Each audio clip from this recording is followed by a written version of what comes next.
Well, ladies and gentlemen, good morning, good afternoon, or good evening, wherever in the world you happen to be.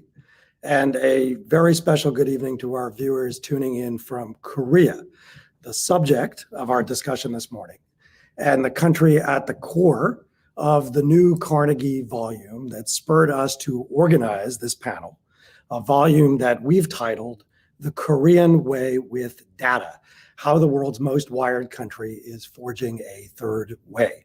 And you can read or download the report from the Carnegie Endowment website, carnegieendowment.org.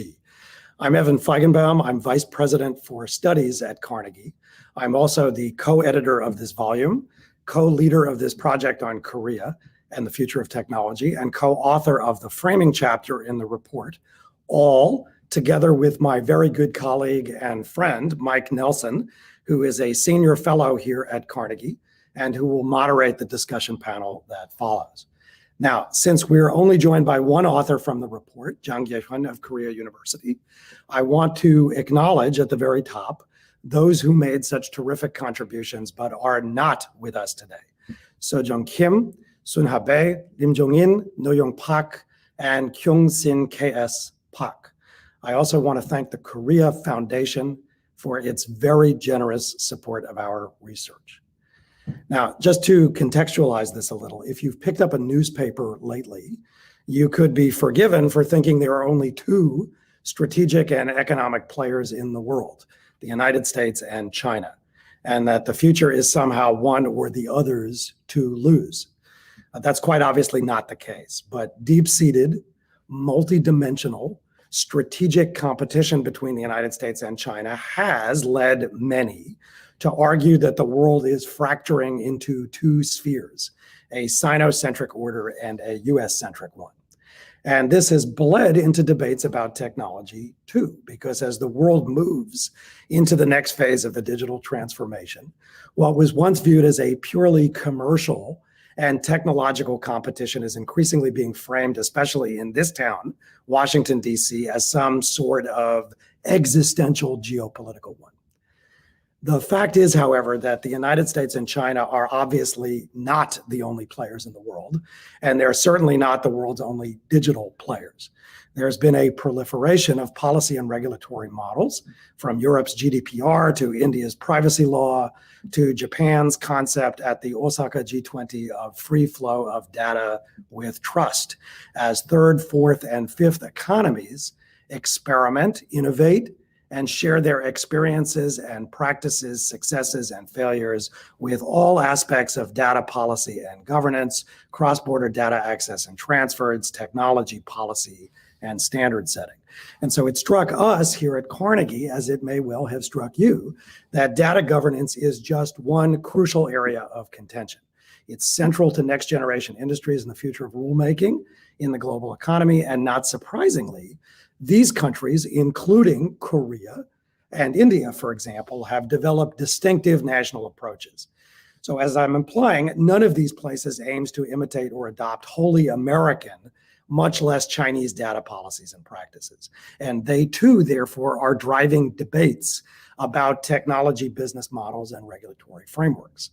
But sadly, we find that much of the debate about Korea, especially in the United States, ignores technology because it's been crowded out by discussions of, for example, North Korea and geopolitics. And much of the debate about technology, meanwhile, pays too little attention to Korean experiences and practices.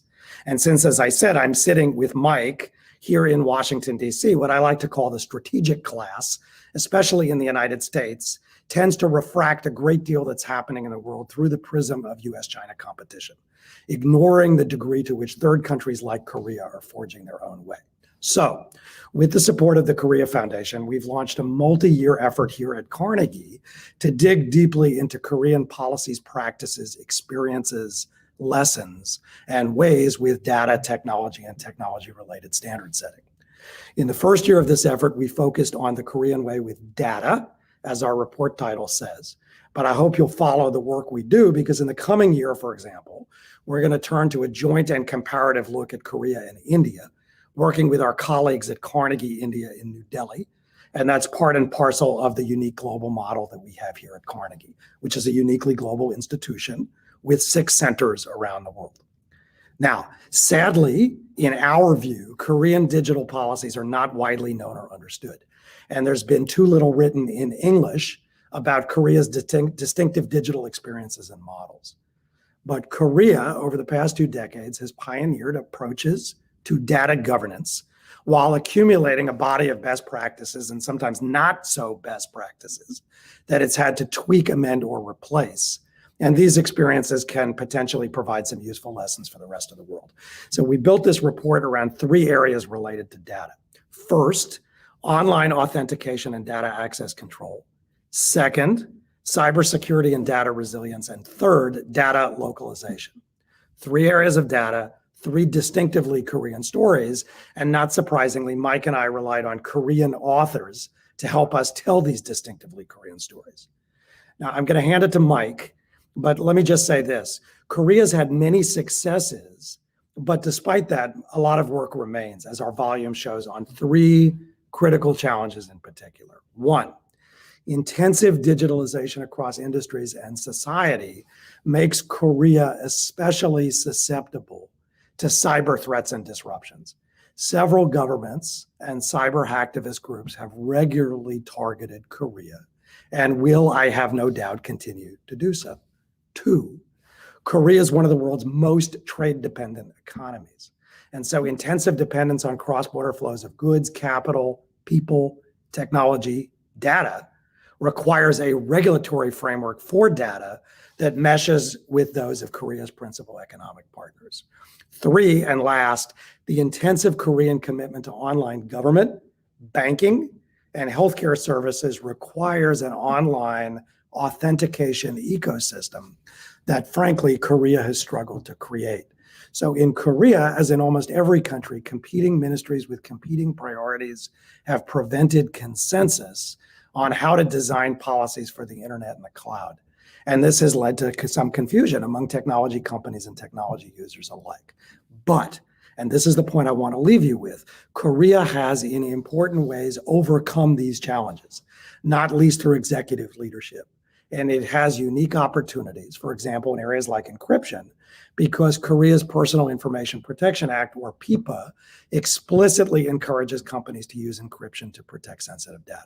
So Korea, in our view at least, is special, precisely because its models rely on practices and experiences incubated in a successful democracy, but one that's also carved out an important role for the state and sought a balance between public and private interests and state and market-based approaches. And that's what this multi-year stream of Carnegie work on Korea and technology is designed to study.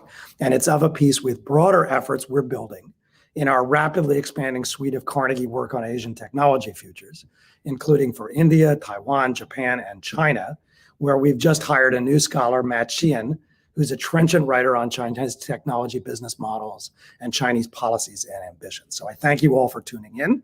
I hope you'll read and download our report. We're excited about the work to come. And with that, let me hand it to my friend and colleague, Mike Nelson, to moderate the discussion. Mike, over to you.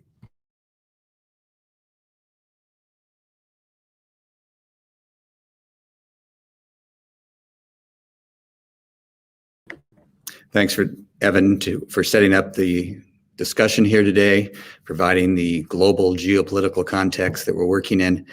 My goal in our moderated discussion here is to delve a little deeper into what's going on in Korea and how national policy is being formulated and how the lessons we can learn there might be applied elsewhere. I was delighted to team up with Evan on this. I'm part of the Technology and International Affairs program at Carnegie, but much of my work actually involves working with Evan's Asia team and the Carnegie India team, which has been leading in a number of areas in looking at Indian technology policy. So when we started this project a year ago, we all knew that Korea was one of the most connected countries in the world. We also knew they had done a number of very important things in policymaking, but I don't think we anticipated all the ways in which Korea was going to delve into the toughest issues out there. In addition to the ones that Evan mentioned, right now, the Korean government is trying to deal with the growing power of the digital platforms. Just yesterday, there was an announcement that Google was being fined $177 million for allegedly using its operating system and its control of that operating system to block what some Korean companies were trying to do to extend the Android platform. That's an issue here in the United States, it's an issue in Europe, and it's another issue that we'd like to explore going forward. So in addition to looking at what we've already done, our three panelists are going to talk a little bit about what more needs to be done on new issues that weren't covered in our volume. Another issue that's very, very hot right now is interconnection costs. There's a Korean law that actually requires the smaller networks to pay fees to connect to the three largest platforms. We discussed that in the afterword to the book in an article that K.S. Park and I wrote together based on the work that he's been doing at the Korea University Law School and OpenNet. So there's a lot of tough questions here. We're not going to have a chance to dig into all the details, but our goal is to share what's already happened and what lessons have been learned, and to explore what benefits Korea is getting because of all these visionary, forward-looking policies. In many cases, particularly cybersecurity, online authentication, Korea started working on these issues 10 or even 20 years ago. And that's what we're going to learn from today. We have Professor Jang, who's going to talk about his paper on online authentication. And then we have Eli Noam and Naomi Wilson, who are going to join in a discussion about both the papers in the book and where else we can learn from Korea and what advice we might give the Korean government as they struggle with these very tough issues. So with that, I'm going to turn it over to Professor Jang and look forward to his description of the work he's done, and then we'll go to our other two panelists.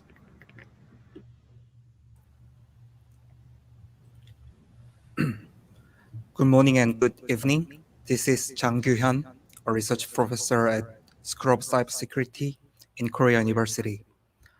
First, I would like to appreciate Carnegie Endowment for International Peace, giving this great opportunity to research and debate these interesting topics. As for my chapter, the online authentication and data access control, these issues may not be uninteresting, up-to-date issues in cybersecurity field. However, from a Korean point of view, 2020 and 2021 were the years that most important changes in Korea's online authentication and data access control. In December 2020, the superiority clause of the National Public Key-based authorized certificates, the certificates that created and mandated by the Korean government, was abolished. So from 2021, various authentication methods are being used with the same status as continuing MPKI. And the two remaining regulations relate to the controversial Internet real name system of Korea were abolished in February and August 2021, respectively. The provision that mandating Internet real name authentication to post about political parties or candidates during the election period was abolished in February this year by the unconstitutional ruling.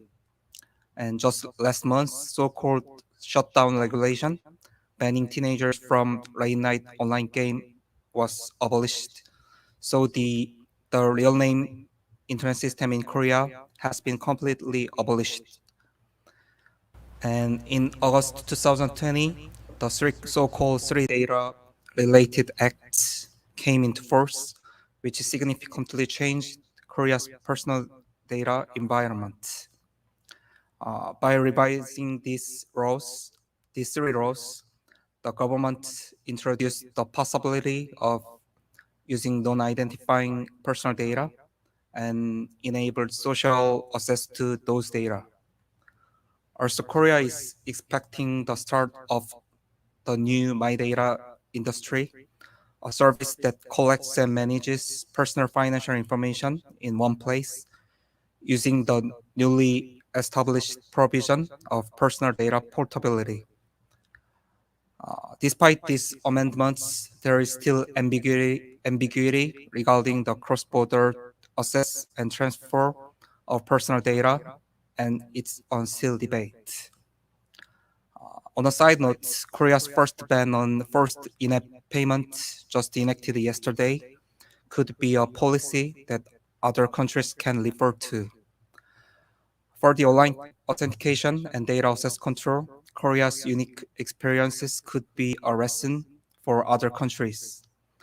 As you can find on the book, Korea's experience could be summarized as iterative trials errors, process till 2019, and the current improved environment. Korea has a unique political system characterized by a government-driven conservative process for making and implementing policy that reflects peculiar character of its bureaucracy. This resulted in the establishment of national level infrastructure, such as resident register number or MPKI-based AC and IPIN in Korea. Also, the mandatory clause of forcing these means. In the early days of internet development, a platform for online authentication and identification by the Korean government that played a key role in the development of Korean internet environment, such as e-government services, online transactions, and other services.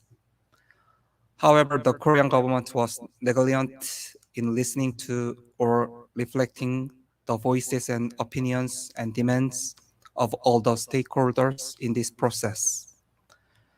In addition, unlike the design of policy, the problem of being dependent on a specific platform, such as Microsoft Windows or Internet Explorer or ActiveX, appeared in the implementation process, forming antipathy from the users. It was also a problem that government forced certain means and did not give options to the users. This hindered the development of other authentication means, such as FIDO or SSL authentication, and made people dependent on a specific means. Korea's data access policy has also changed from the initial conservative approach to more open, innovative approach. I think a key essence in Korea's online authentication is that government-led policies and implementation can be effective, but government mandates can have side effects. And another key factors to consider is the process. In this process are usability and listening to the opinions of all the stakeholders of the internet. I hope these lessons of Korea would help designing and implementing policies of other countries in online authentication and data access control. Thank you. Thank you very much, Professor Jang. Comprehensive and yet concise. We're going to start by asking our other two panelists what lessons they would learn. You just shared some very important lessons. One that I also agree with fully is that you need multiple perspectives. The chapter on designing cybersecurity policy in Korea was very interesting because it was written by social scientists and people with that training who emphasized that so far in Korea there hasn't been much involvement of social sciences and communications expert in cybersecurity policy, and that is something that needs to be remedied. Certainly motivating people to do the right thing is as important as having the right technology for them to do the right thing. When I look at what's happened in Korea and I look at our volume, I think one of the most important lessons learned is what Evan already mentioned. Executive leadership is really important when you have these conflicting goals. You mentioned the conflict between privacy and security. There was a desire to have real name authentication so that you couldn't be anonymous online. That was to provide better security and fight cybercrime. But a lot of nonprofits and NGOs and advocacy groups argued that that was a violation of privacy rights. And in the end, the courts agreed with them. But that is a fight that's going on around the world. And we see it in India, where they have a national authentication system. We certainly have had concerns here in the US about the ways in which authentication is provided. So I think that executive leadership is so key. And each of the different chapters emphasized how, in many cases, different agencies were pursuing different agendas. When it came to cybersecurity policy, the military had one approach, mostly having to do with monitoring attacks. The economics ministry and the communications ministry were much more focused on being more resilient. And there's a very important Korean law on requiring companies to have automatic backups. So by having executive leadership and by putting coordination of cyber policy and cybersecurity policy in the Blue House, we got a resolution to some of these problems and conflicts between the agencies. The same thing with online authentication, where one agency was pursuing one solution, and in the end, there was a need for the president to come in and fulfill a campaign promise, which was, we'll have other approaches to online security. I mean, Korea is one of the few countries where we've seen presidents talking about rather detailed technical issues that are essential if we're going to resolve them so that we can build the digital economy. The other really important issue you also mentioned, and that is, it's all about experimentation. And your paper is the best example of that. There were so many different attempts, and luckily people learned from their mistakes and moved on quickly. That's kind of the startup mentality here in the States: fail fast and move on. And if you read your paper and you go through all those details, you'll see at least 4 different ways in which online authentication has been provided. And now there's finally a robust ecosystem that is really meeting the needs of most Korean companies and individuals. So those are the lessons I've learned from working on these volumes. I'm now going to turn to Eli Noam, who's one of the wise men of telecom policy. He didn't write the book on Asian telecom policy. He's written several books on Asian telecom policy and telecom policy around the world. And I'm very happy he was able to join us, not only for this session, but for a virtual workshop that we did with the authors, who got feedback from about 12 different experts around the world on how to improve their papers and how to extend it and provide it, put it in a global context. So Eli, I'll turn it to you and ask the simple and hard question: what lessons would you learn from the Korean experience in digital policy making? You're muted, Eli. Thank you, Mike, for these kind words, which I have to reciprocate because this is a great book. Its virtues are that it is highly informative, it gives people new information, and it is short, concise, compressed, and well written. So I really kind of got an opportunity to update myself about South Korea. So thank you very much. Because Korea obviously is a great place because it is such a leading edge country to learn. one of the problems that people in US and in Europe have is that it's less well understood. That's what we heard also earlier. Part of the reason is that it seems sometimes that good news travels at internet speed, but bad news takes the steamboat. So some of the things that I've learned from reading this book were some of the things where there were problems. And some problems overcome and some problems kind of still being bouncing around. So I found this really useful. The presidential involvement is indeed one of the aspects that I've learned that are truly important. And Korea has been in that system, been a leader in infrastructure in particular. And that was quite impressive. In the United States, we don't have that centralized kind of involvement. The last time this happened was when Mike Nelson was in the White House, actually, and was whispering into Al Gore's ear. And that was the last time that there was some real leadership from the White House. And that's been a while. And it shows that absence.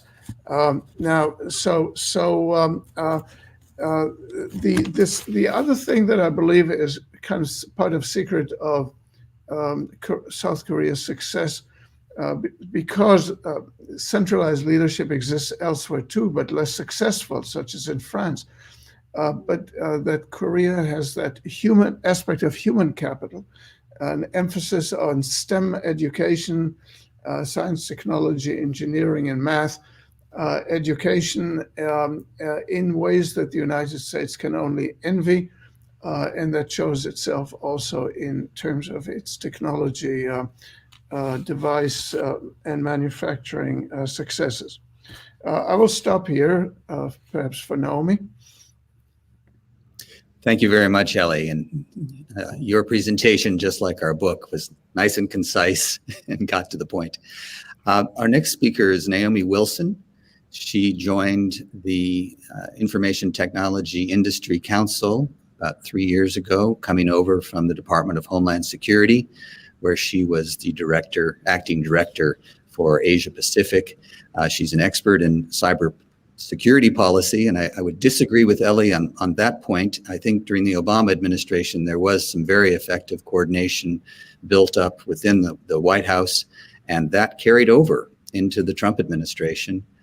People like Chris Krebs at DHS did a very good job of building a cybersecurity strategy. But as you also said, that's one piece of a much broader question. And one of the other chapters. National security issues are better coordinated in the US. That is true. Well, thank God they are coordinated. But anyway, I'm going to turn it over to Naomi, and she lives and breathes these issues every day, working in Korea, Japan, China, Taiwan, and other parts of Asia. So Naomi, over to you. Thanks very much, Mike, and thanks for the plug for my former home agency, DHS. They have indeed made great strides in cybersecurity and leadership in that realm. With respect to the report, I agree that with everything that's been said thus far, I think it's an under-attended to topic. There's really an over-focus in the media and in the political realm on the US-China dynamic. And it leads to this oversimplification of the rest of the world as being either in the China camp or the US camp. And as we know, and many others know, it's a much more varied environment than that.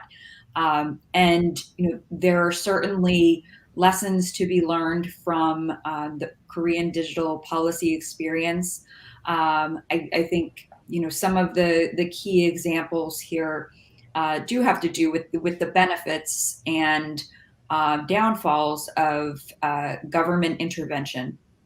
Right now, especially because digital policy is in development in many cases, and a lot of governments are dealing with legacy rules and laws on the books that don't quite intersect well with the current technology.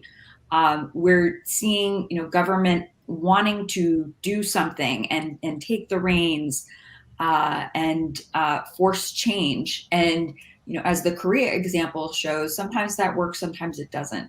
I think the PKI example is a really good one. And, if you look at Korea's path to 4G and the competition that they created with LTE that ultimately failed, these are all really important examples of where government intervention, maybe doesn't work as well as letting the market decide. But of course, letting the market decide has its consequences too. And there needs to be a balance there. And intervention when it's appropriate for both security reasons and for privacy protections and the like. The other issue that I think is really important to recognize with Korea is that they are a trend and precedent setter. And it's important for the Korean government to recognize this, but it's also important for other governments to see where Korea has made mistakes, where they've course corrected, and where things are still not completely settled. Obviously, the data localizations policies within Korea are quite problematic from a digital policy perspective. The lack of alignment in some cases with international standards and international certifications is problematic. I'll let Eli get his phone. So, it's important that we view the entire landscape, and countries are not taking their cues as gospel from simply one example, one country. There's still a lot that needs to be coordinated within the international environment. And I hope that countries can do a better job of coming together and working through these issues, because having a coordinated regulatory environment is ultimately very important for the technology sphere writ large. Thank you very much. And thank you for bringing up two issues that I want to delve into deeper. The first is data localization, which is the focus of one of the chapters. And the second was competition. Eli's been involved in advising governments for more than 35 years on telecom policy. And I know one of his mantras has been competition, choice. Korea did that really well over the last 30 years. And that's why they have such a robust, widespread telecommunications infrastructure. That's why there's fiber into almost every apartment building. It's because they didn't just subsidize one phone company and make them the monopoly provider, or do what Britain did, was establish a duopoly. Instead, they opened it up to competition and ended up with three major players and a lot of smaller networks. So the question I have for you is, how will Korea ensure that there is competition going forward? They've done this with data authentication. They didn't allow one company to become the password, the passport to the digital economy. They allowed for many different providers to do that. They're doing that with search. There's a Korean search company that's competing with foreign companies. But my question is, there is an opportunity for big players to get a bottleneck, to establish a way in which they can advantage themselves over the competition. So, Eli, I know you've written more papers on competition than I've had a chance to read in my lifetime. How would you advise Korea and other countries to approach this question of competition in the digital economy? Not just social media, but across the board. This is truly one of the key issues, and it kind of goes way beyond telecom, because we do have, for economic reasons, no conspiracies here, although some of them might exist somewhere, But basically, you have economies of scale that are quite enormous. You have economies of networking, the network connectivity type issues that make network effects. You have economies of distance, where distance becomes less important. And when you put these and other factors together, you tend towards, in the digital economy, towards very large entities.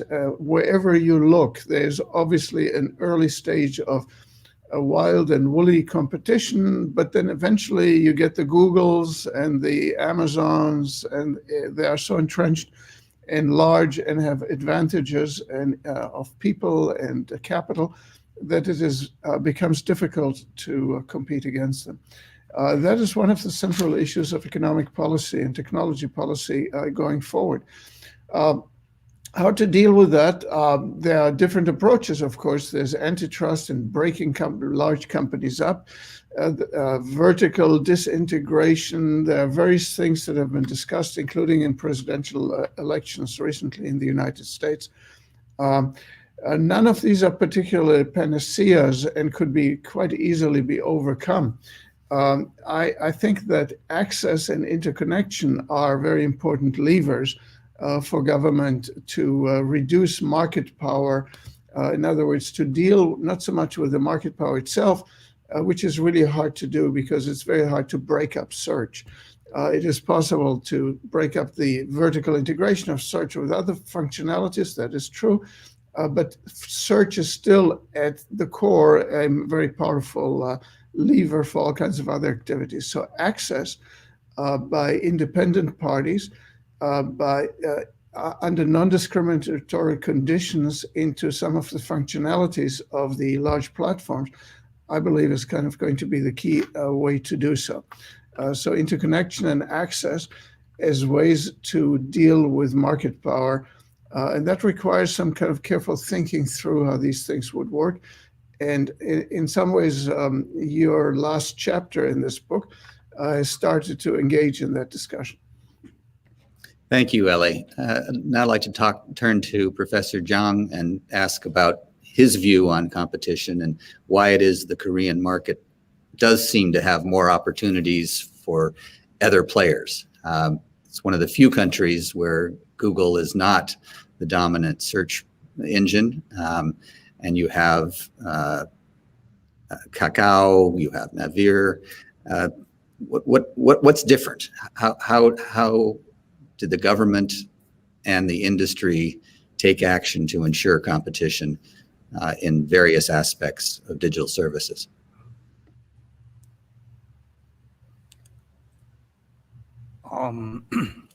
I think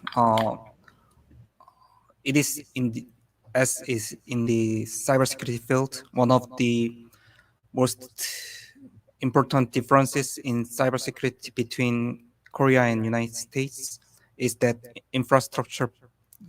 critical infrastructure protection, and Korea is relatively government-run or managed these infrastructures. It is same as the telecom business, because the Korea Telecom was originally owned by government, but later it was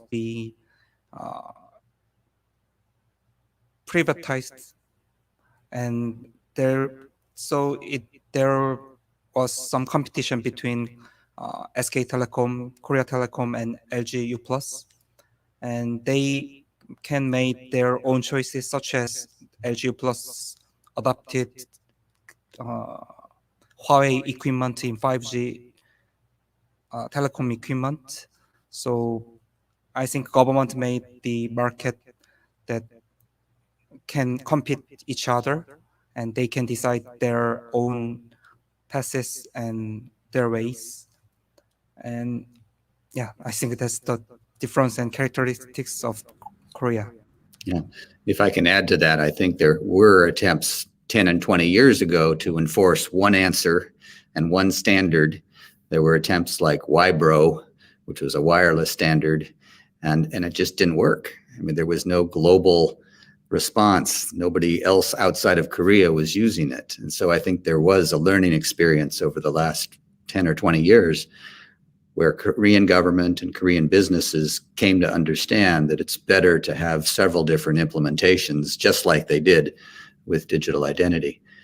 So Naomi, what lessons would you learn about competition, and what would you advise the Korean government right now as they try to deal with the market power, not just of Google and Facebook, and Apple, but also homegrown tech giants? Right.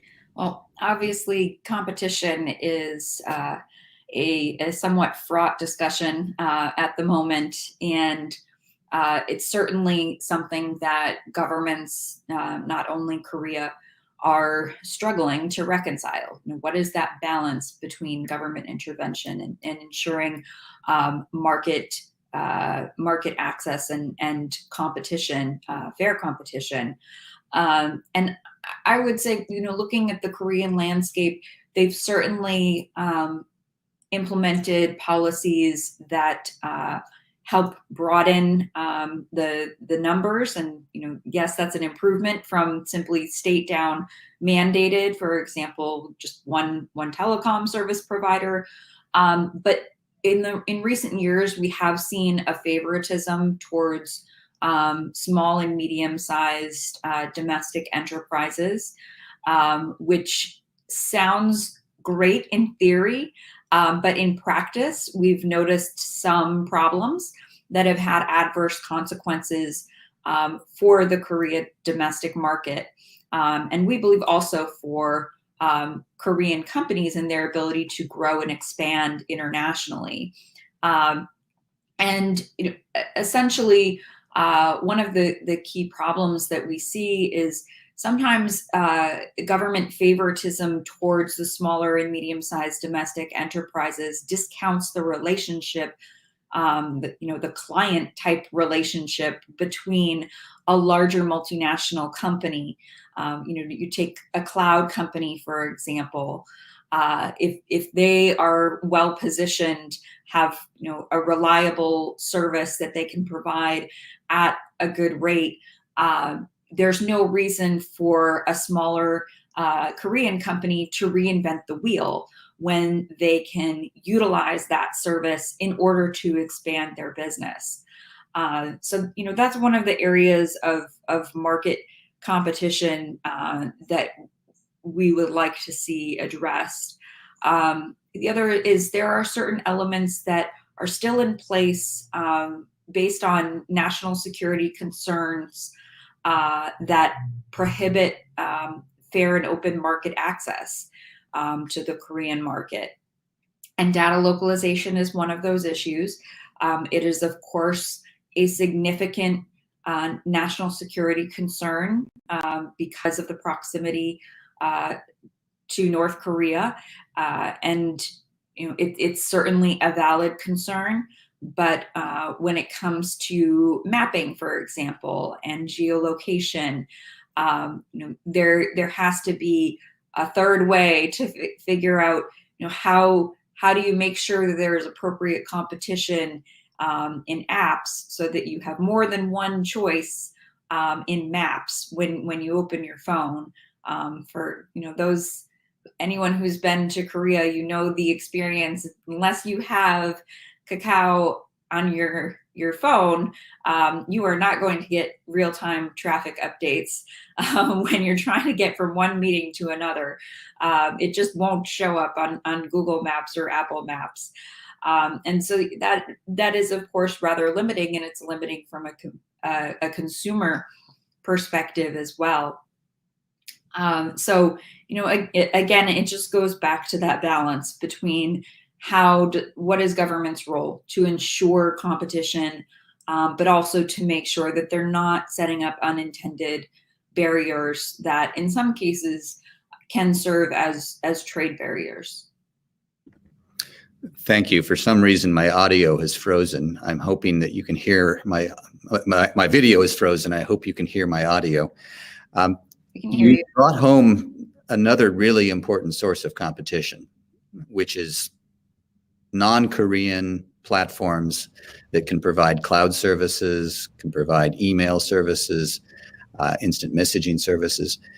And I think this gets to the final chapter of the book, which is about interconnection costs.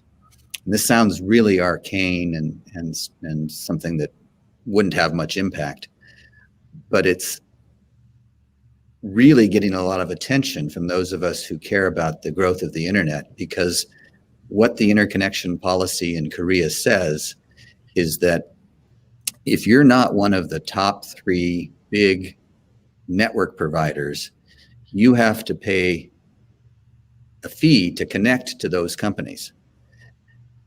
The rest of the world, there's a norm. The industry norm is that everyone negotiates how much they pay to interconnect. In some cases, if you're Netflix, you have all this great content that people want. So many ISPs connect to Netflix for free and don't really charge much to carry the traffic. In other cases, a small company with only a few million customers might pay quite a bit to connect to a larger company that's connecting 50 or 100 million people. So there's this ecosystem built around negotiated contracts. But in Korea, this law was passed about 3 years ago, and it's still being challenged in courts.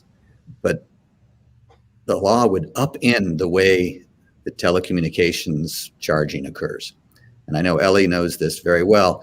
The most dangerous thing about this is that it means that some foreign services are not being provided in Korea because there's this surcharge being imposed on the companies that want to connect their service to the Korean market.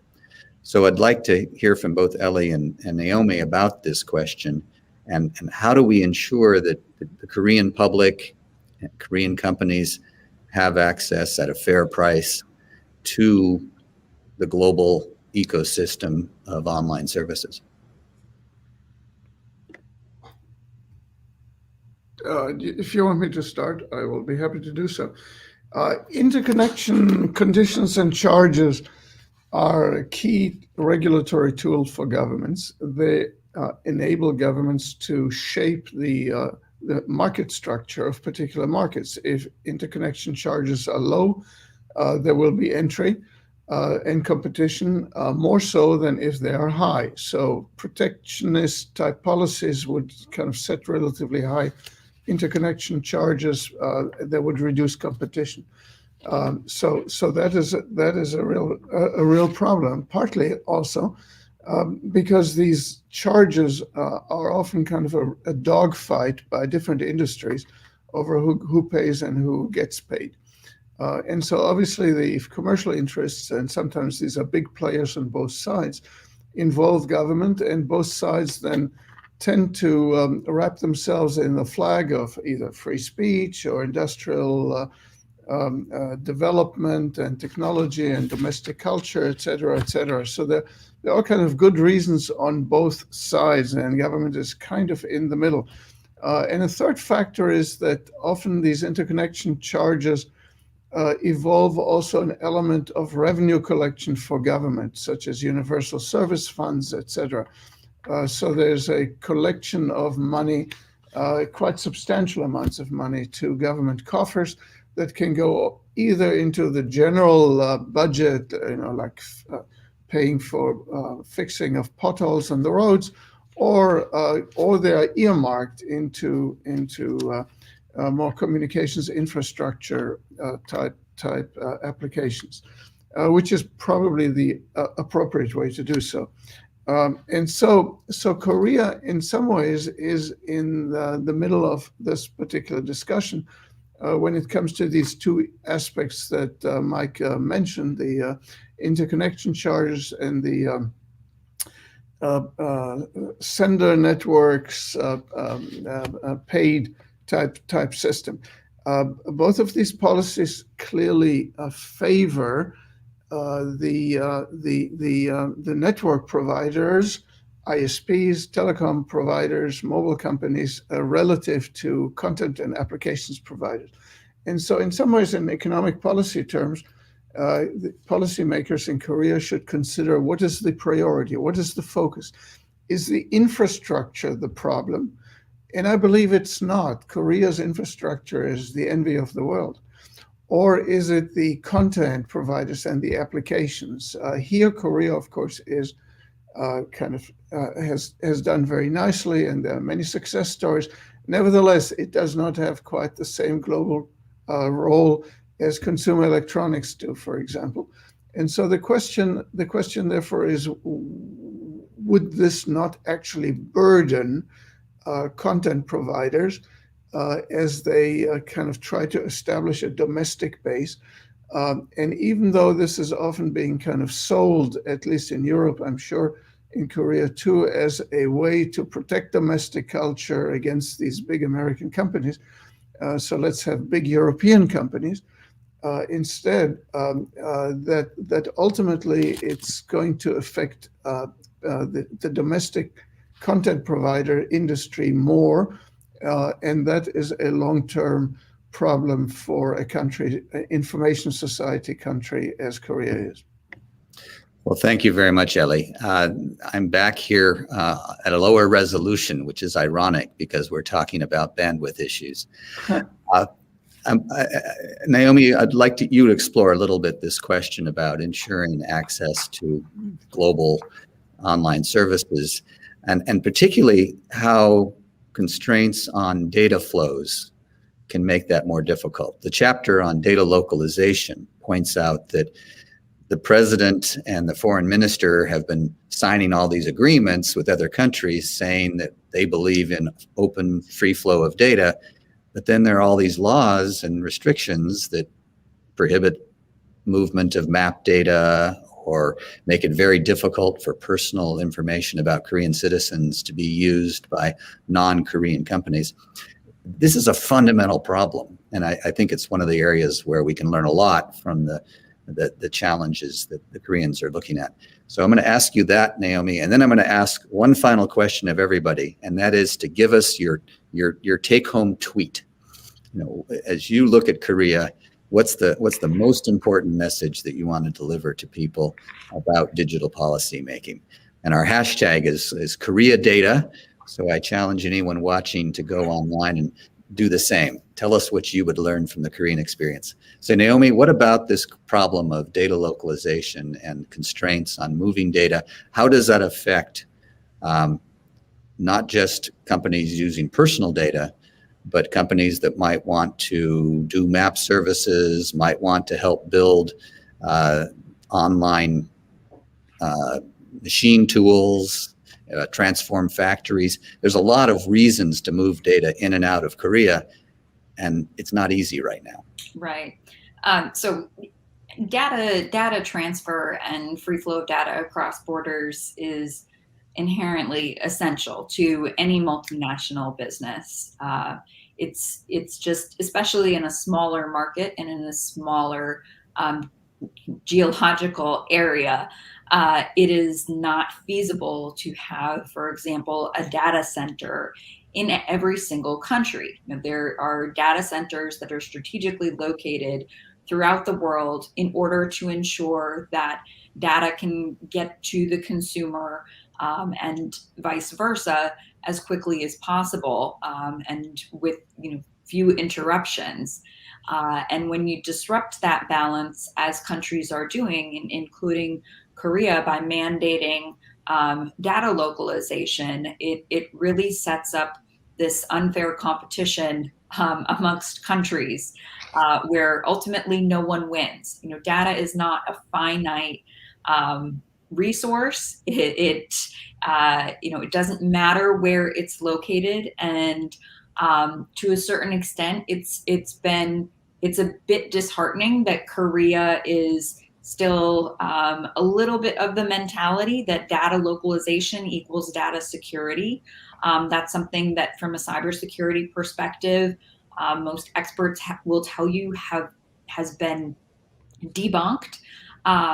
However, I will say, to the Korean government's credit, I have seen a change over time in the viewpoints, especially as the younger generation has come up through the government ranks. There's definitely more of an understanding of, the inherent need for cloud access, for example, and for data to go out as well as come in, to enable domestic companies to have that multinational advantage as well. And we're seeing recently, for example, that Korea is starting to reconsider its Personal Information Protection Act, that they're setting up a working group with industry to solicit opinions as to how they might make modifications. And I think that's certainly an admirable and good first step.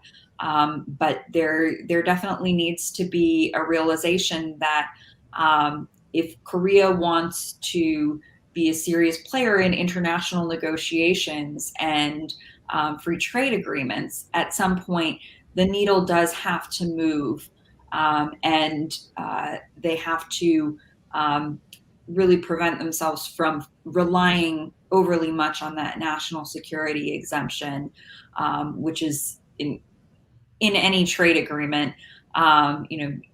But when data localization and data transfer are concerned, that really needs to be fairly narrowly scoped. So Professor Yang, do you have 2 or 3 sentences? Do you have a tweet that you would give us that summarizes what we can learn from Korea? I think I can summarize it with Korea has very unique characteristic. As I said, there is bureaucracy and conservative of policy making. So for the previous question, I think Korea basically push on open internet and free flow of data. However, there are several contexts, such as the situation with North Korea. So it is hard to open the map data, very specified data. In addition, there is an environment that Korea follows a European style regulatory model relative to the advanced ICT environments. And these regulations are still conservatively regulated, so there is a limit in not being able to keep up with these ICT changes. So LA, what's your 2 or 3 sentence quote? Well, online video is now more than 60% of the bit traffic on the internet. And I would urge any country to focus on those 60% and growing 60%. What the role of the country's providers should be in the creation, distribution of that content, what the international export potentialities are, and worry somewhat less about the infrastructure in those places, such as Korea, where infrastructure is not the bottleneck. My personal tweet is that the secret of success in Korean digital policy has been experimentation, education, and excitement.